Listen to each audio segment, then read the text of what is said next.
আজ 17 এপ্রিল ঐতিহাসিক মুজিবনগর দিবস। আজকের এই দিনে আমরা শুরুতেই সর্বকালের সবার সেরা বাঙালি জাতির পিতা বঙ্গবন্ধু শেখ মুজিবুর রহমান, জাতীয় চার নেতা এবং মুজিবনগর সরকারের যারা ছিলেন, বঙ্গবন্ধু ছিলেন রাষ্ট্রপতি, সৈয়দ নজরুল ইসলাম উপরাষ্ট্রপতি এবং বঙ্গবন্ধুর অনুপস্থিতিতে অস্থায়ী রাষ্ট্রপতি এবং তাজউদ্দিন আহমেদ তিনি ছিলেন প্রধানমন্ত্রী। এখানে উল্লেখ করার মতো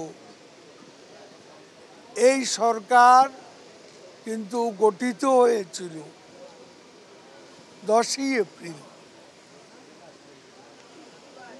10ই এপ্রিল সরকার গঠন আর 17ই এপ্রিল মুজিবনগর সরকারের শপথ গ্রহণ অনুষ্ঠান ছিল।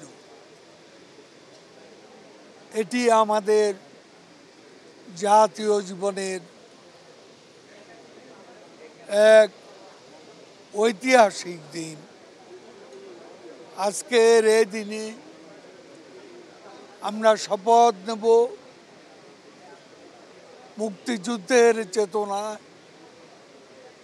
বঙ্গবন্ধু কন্যা শেখ হাসিনার নেতৃত্বে বঙ্গবন্ধুর স্বপ্নের সোনার বাংলা বিনির্মাণে ধারাবাহিক লড়াইয়ে আমরা এগিয়ে যাব।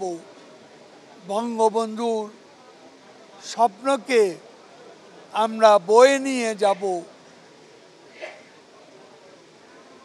উন্নত সমৃদ্ধ বাংলাদেশ এবং সেখান থেকে 2100 সালের বদ্বীপ বাংলায়।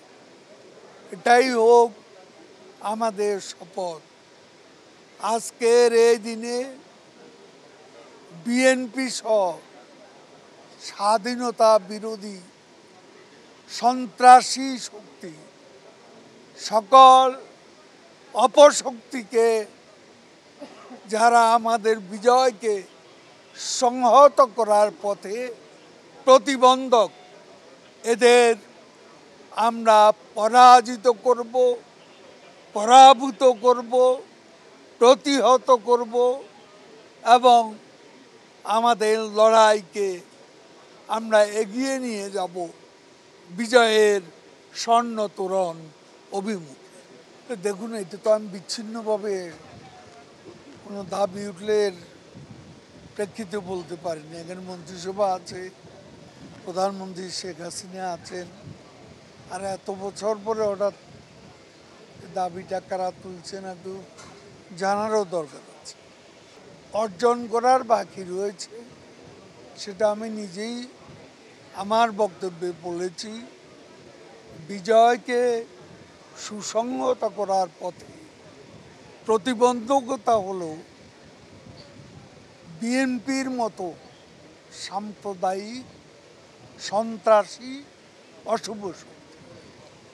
এই শক্তিকে পরাজিত করতে হবে, প্রতিহত।